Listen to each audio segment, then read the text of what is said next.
live at Bobby Lashley's, about to get this interview started. How's my hair? How do I look? How do I look? Good? All right, let's go.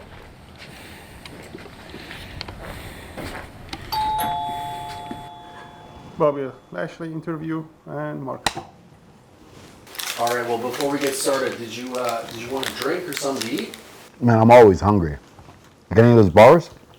Yeah, we got a bar. There you go. Vegan. Yeah. You know, Rodney was telling me about these before.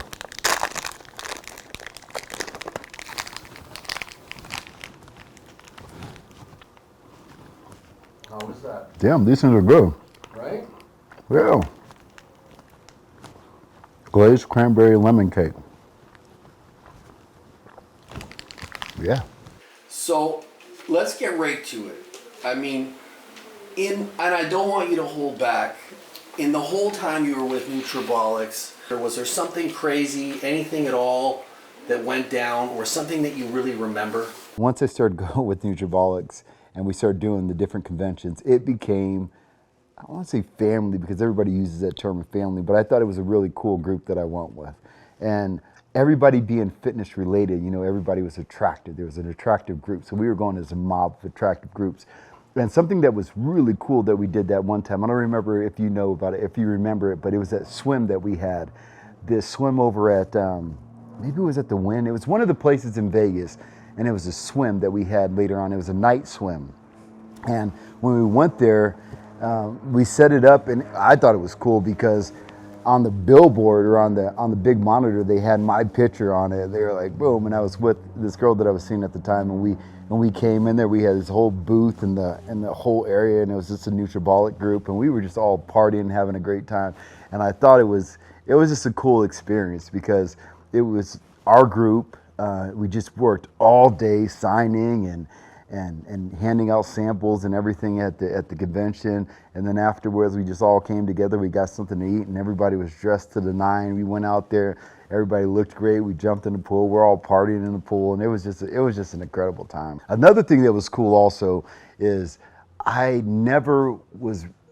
everybody looked at me as being the wrestler bodybuilder, but I was never a bodybuilder.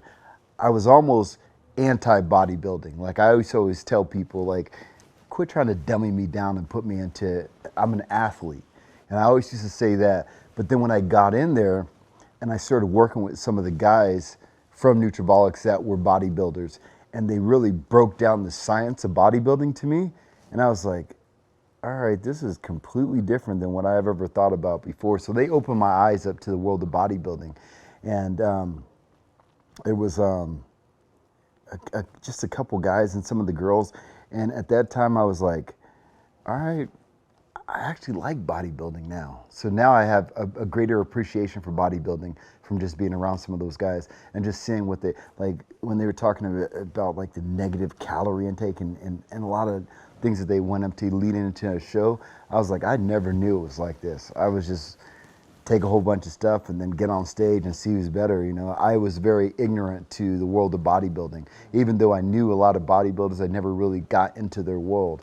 So when I was doing the signings with Nutrabolics, it gave me an opportunity to really just talk to some of these people and understand the world of bodybuilding. And actually, still to this day, I have not done a contest, but it's something that's on my bucket list that if I can really pull off a little bit and get into one of the contests, I really want to do one of the contests. Just because talking to some of these guys that I worked with. Give me some of the products that you remember, or maybe even like your favorite product. The one, I always talk about recovery. So recovery was always a big thing for me. So anabolic state was of course one that I used all the way through my training just to help out with recovery, because I always just say it's not how hard you can work, it's how quick you can recover. Because if you can recover quick, then you can go back and train more. And when I was fighting, it's like you have a really hard day of training, and if you broke down for the next 2 or 3 days, then what do you really get out of it? So you can really train as hard as you want. If you can recover quick, then you can train the next day, and the next day you continue. I'm a workhorse when it comes to something like that, so I always used to try to train as much as I can.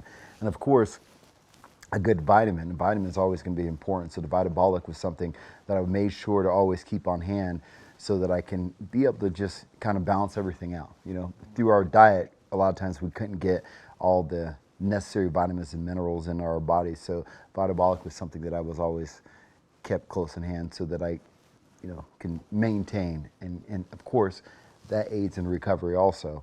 And then Agro, that was another huge one for us. The Agro was a great one for us also because, you know, hormones and testosterone is something that we want to be able to keep our test levels up because that's the male hormone. That's the one that drives us. That's the one that gets us our aggression. That's the one that enables us to continue to, of course, once again, recover. I just always remember whenever I went to any one of the conventions or anything like that, I was always like educated on everything that I was given. You know, a lot of supplement companies will start throwing stuff or they'll send you a whole box of a whole bunch of stuff and they take this, and this. But whenever I came to the conventions, you guys would really break, the staff with Nutrabolics would really break down everything that we were putting in our bodies. So it wasn't so that, hey, just take this and take this. This is why you take this. This is what this has in it. This is why we love our products. Because it seemed like Jason, Rodney, and everybody else on the staff always loved their products and they always used to tell us why. And it was legit. I want to ask you a question. If, you know, let's just say, okay, like hypothetical, let's just say that Batista came back to the WWE. You know? The animal. Do you think that you could take the animal? You know, I love where Dave is, and I never try to drum up any controversy or any kind of friction. But Dave is definitely somebody that I would love to have a match with, and I think that it would be something that would do some huge box office numbers. Because Dave is, since he's left WWE, he's just his whole entire career has just exploded to a whole nother level. So of course we'd want to bring somebody like him back. But I think if we came, I know it would be a great matchup. And I never say that one person's going to win when we have a competition like that. But with somebody like him, I'm always betting on myself. But I think at the end of the day, the old catchphrase, the fans would win in that. You know, if Frank Mir, let's say, came into the WWE, right? Oh boy. Do you think that, you know, obviously, you know, the big attraction because of the controversy with him and Brock Lesnar, but do you think if Frank Mir came into WWE that he should fight you first? If Frank Mir came back if Frank Mir came into the WWE, I believe he should go through Brock to get to me, not me to get to Brock, because I'm not the stepping stone for anyone. All right. Okay, now let's just say that if you were to pick a tag team partner to face Frank Mir, and you had to choose between me and Rodney, who would you choose? If I had to pick a tag team partner to face Frank Mir, first of all, who would Frank Mir's partner be? Whoever you don't choose. Oh, really? Okay, so if I had to pick a partner to Frank, well, first of all, my partner would just merely be a cheerleader for me because I don't care who he picks. I'm destroying both of the people. So if I wanted to have fun with somebody, I think the matchup would be a little bit easier. Okay, I have Jason, who's super aggressive. Rodney, he's laid back, but he's I'm going to go with Jason. I'm going to go with Jason. We'll have some fun with it. And why? Why would you choose Jason or Rodney in this tag team match? I would choose Jason over Rodney because when I go into wrestling, this laid back Bobby is not there. There's a whole nother person that comes on whenever I get into the ring. So it's a lot more intense. It's a lot more aggressive.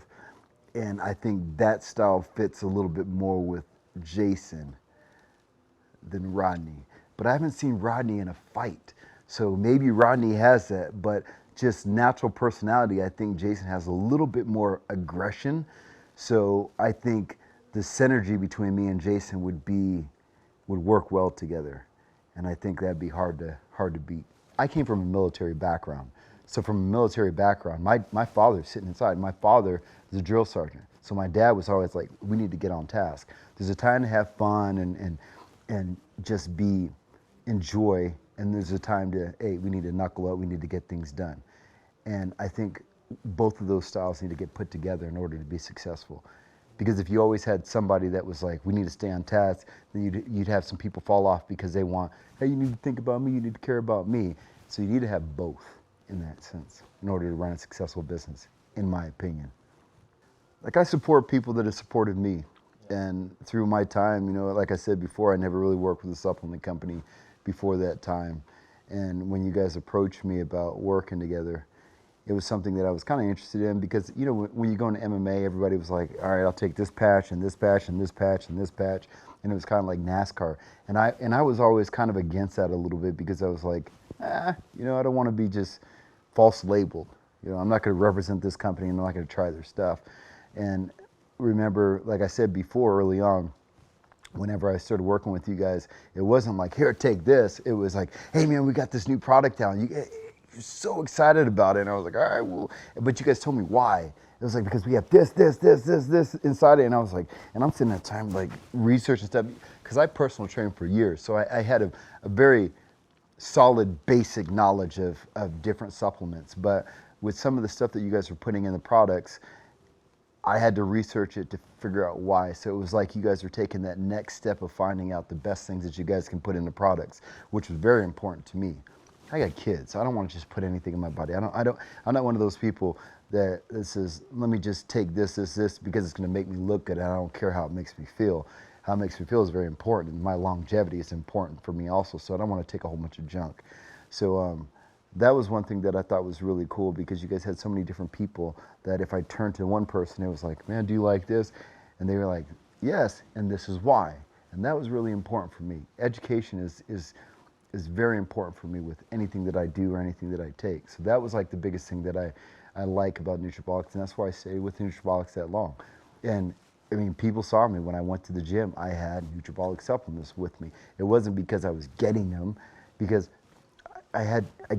when I first started, I had patches, and I was like, all right, this company, they send me all this stuff, and I take this before I go to the gym, and it makes my skin itch and all this stuff, and I was like, man, this is not right. This doesn't feel good. I like what you guys are doing now, man. I think it's really cool. And if you look on my Instagram, I still follow you guys. I still kind of keep up with you guys. You know, I'm that guy that kind of sits back in the back that's like, all right, man, they're still doing it. If I ever saw you guys at Olympia or Arnold or one of those things, I'd come running over to the booth, and I can't say there's another company that I would, because I don't know anybody else. But if I saw you guys there, if I saw Jason, Rodney, or anybody in the group, I'd run over and be like, hey, what's up, you know? I mean, I saw one of the girls that I was working with before, and she posted something on hers, and her comment was a little bit like something was wrong. And I instantly went, because I didn't have her phone number, I instantly went in there and I was like, hey, what's going on? And she was like, oh, no, I was just kind of going through something at that time. And I was like, hey, you know. And I felt like I wanted to be there for her. And we don't even know each other, but that span of time that we worked together, I felt like I made friends with a handful of people from there, because I think the people that you guys are bringing in, at least the time when I was there, were quality people, and they're still doing well. So that means a lot to me also. So if I were to challenge you, you know, right now to do a double dry scoop of Carnivolic, would you accept that challenge? Depends on how much I'm getting paid for it. I can do anything. And just to let you know, it'd probably be really easy for me, because being on the road with the WWE for several years, there was times where, you know, you get out of a plane, you got to be at the building in like 3 hours, and you want to get a quick workout in. So you basically grab your stuff, you get in your rental car, you throw your bags in. By the time you get to the gym, there isn't that time to pull a shaker out, mix it with water. You have to just open whatever you have. Oh, here's my pre-workout, here's this. I would scoop it, boom, pound it, and I'm right in the gym as I'm drinking the water as I go through the door. So I've done that with protein, full scoops of protein, dumped it on the way out, and I'm hitting it going back, because when you're on the road in WWE, there's not a lot of downtime, so you have to be able to be really efficient with things. So to hit a pre-workout before going to the gym, no problem. Hitting a little carbolic right before going in there to get a little energy boost to be able to hit a workout, no problem. So to hit a scoop or two,